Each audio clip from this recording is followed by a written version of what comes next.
So nearly 50%, it's actually 49% of self-employed borrowers that are applying maybe for a purchase or a refinance, they're actually denied for a mortgage, which is insane to me. That means 50% of you are going to a bank, a lender, a broker, and somehow not getting qualified to buy a mortgage. And then on top of that, 34% of people don't even attempt to apply because they think they can't qualify. I wanted to shoot this video because I'm literally shocked every week when I talk to people because I live and breathe the mortgage industry. Like, I just assume people know basic stuff. And obviously, when I come to find out, people don't even know the basic stuff, meaning they don't know there's other options out there than just showing tax returns, pay stubs, W-2. They think if I'm a real estate investor, 1099, independent contractor, own a company, maybe drive Uber, whatever it is, they just think like, I'm just not gonna get a mortgage, which is to me insane because every day that I get to meet new people, get referred to new people, they find me, however it is, we are turning that denial into an approval, or they did go down the road and they basically could not get qualified. And so today in this video, I just really wanted to dive through some of the things that I see that I really think like, hey, maybe this is you. Maybe this is a friend of yours. You should pass it to. Maybe you're an agent. You should give this to your clients. Maybe you're an agent. There's people that said, oh, I would buy, but I don't think I can afford it, or I don't think I can qualify. And so, there's a lot of myths. There's just a lot of BS out there. And there's just a lot of false information, to be quite honest, because the big banks at that level, they're not really doing the mortgage stuff that we do. And even if you're a mortgage broker or a lender, a lot of people don't focus on the non-QM product, which we call the self-employed loan. They just don't know the guidelines. They don't realize how many different lenders there are, investors, how many different products, and how this non-QM, which we call the self-employed loan, has really become more robust and more fluid. And guidelines have gotten more aggressive in a good way, not like 2005 way, right? To where people can use this to qualify.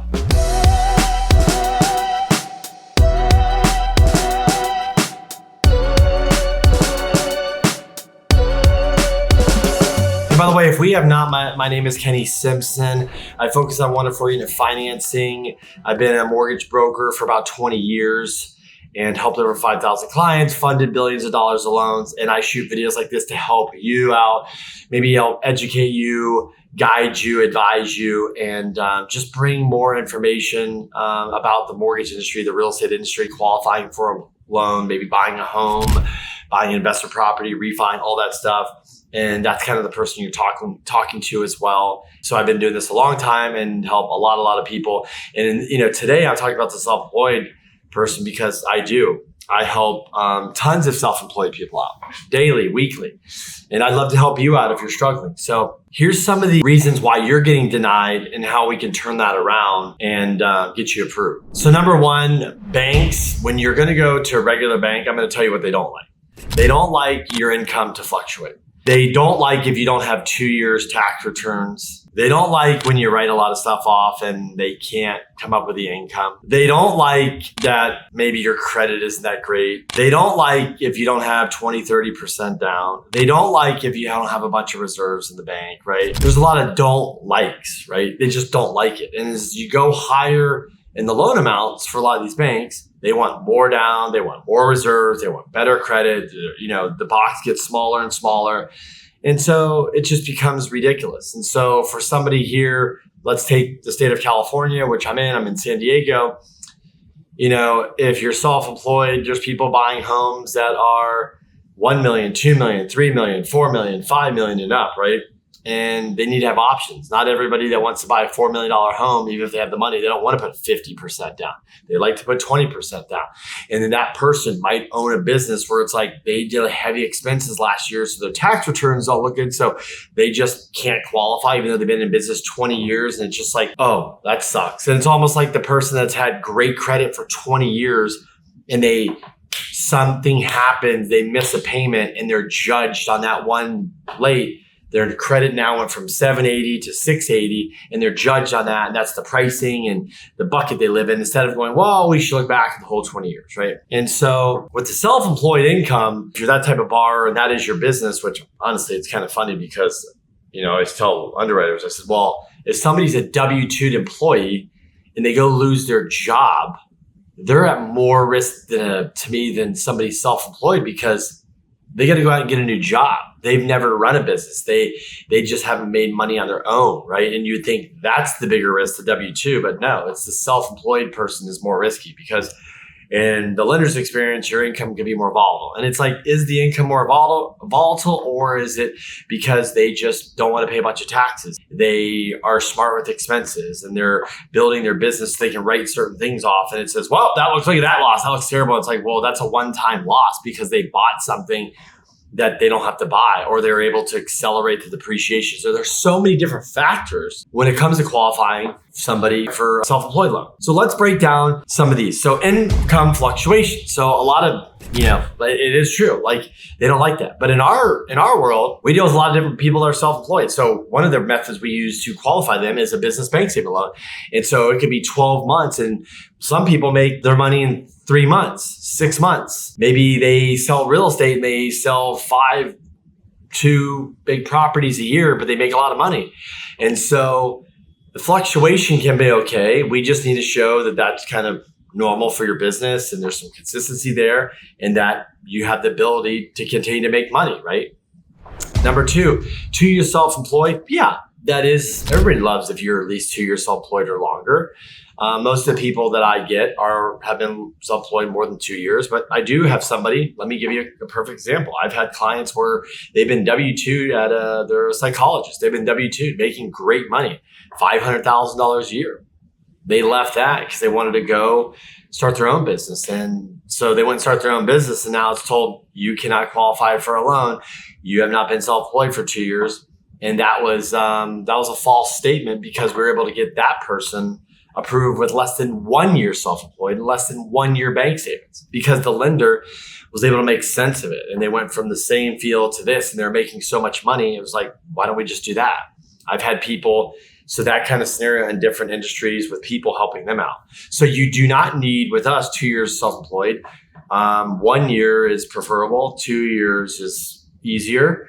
And then if you're less than 1 year, depending on your scenario and what you're looking to do and your strengths, there are some avenues to get around that. So if you're less than 1 year, we're going to look at how much money you're putting down, your credit, your liquidity, what kind of profession you're in, what is your business really doing well? Does it seem like, wow, you're just crushing it and there's growth there?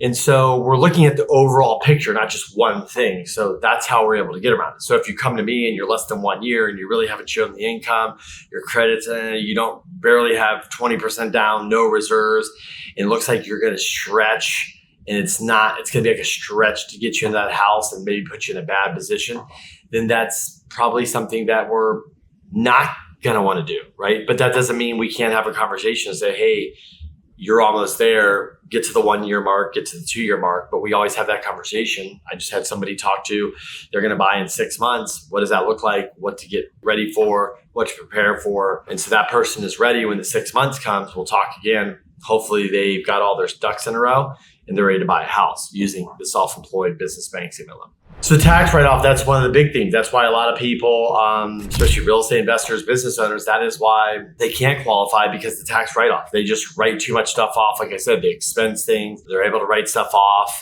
and they're not going to show enough income. But in reality, they do make enough income. It's just they don't want to pay the taxes. They're able to go that direction. The biggest thing I will tell you why people do not qualify, why they're nervous, why they're probably scared, is they might have heard a horror story from a friend with the exact same scenario, where the friend went to the bank, or they tried, and they have post-traumatic stress from that, or their friend said, I tried, trust me, there's no way. But what they didn't realize, their friend didn't realize, and this has been my case, is I've had somebody say, well, my friend couldn't get qualified. I'm in the same position. But somebody said they were able to get it done with you, and you have to call Kenny. And so making somebody a non-believer a believer, that can be easy as they can qualify. But the problem is a lot of people start off with the wrong lender. It's a lender that does not specialize in self-employed. Look, they're like, oh yeah, I can help you out. They're good, but they're really not, because that lender is being selfish and saying, I just want to do your deal. I want to do it. I want to do it. And that's like me saying, hey, I do commercial financing. I can do it. My wife does it. Instead of passing it to her, well, why don't I just do it for you? And I'm going to do you a disservice because that's not what I do all day, every day. And so I think people just need to realize you could have gone with the wrong bank, wrong lender, and been told no. But if you got with the right person, you could have been told yes. And then all your friends that you tell them, if you couldn't do it, there's no way they're going to do it. And there's this belief out there. So they're like, well, I'm going to be in that 34% category, just never try. Or I'm going to be in that 49% category, which is I'm just got denied. And so that's where a lot of people live, is because they're just working with the wrong lender, mortgage broker, whatever you want to call it. Credit scores, you do not have to have a 780. I highly recommend a 680 plus. Why? Because of pricing. It starts to get really ugly after that. So 680 plus, obviously the higher the credit, the better the score, and helps out. But, if you have a lower credit too, depending on if you're moving up and trying to buy bigger, a $3 million home, and you have a lower credit score, you might have to put more down than if you had a 760, say. I'm just talking hypothetically. It just depends on your scenario, because each one's different. So we'd have to look at it individually. Down payment myths, a lot of people think, oh, well, if you're self-employed, oh, Kenny, I heard, oh, wow, who'd you hear from? Well, it was a friend's buddy, or is this guy I talked to once? And it's never some concrete person, because who they heard from is definitely, if they ever heard from anybody, it's most likely people that are not in the mortgage industry. Not even in the real estate industry. It's just because somebody, like I told you, tried it once and they were with the wrong lender, and that's how they based all their conclusions off that. But anyways, you don't need to put 20% down. You could put 15, 20 is better because you're going to get better rates. And then some people just think you have to put 30, 40% down. And look, if you want to go full doc and that's the way you want to go, and you have to put a lot of money down, you have it to qualify, then that's what you're going to do. But not everybody wants to put all that money down because they want to keep liquidity when they move in the house, fix it up.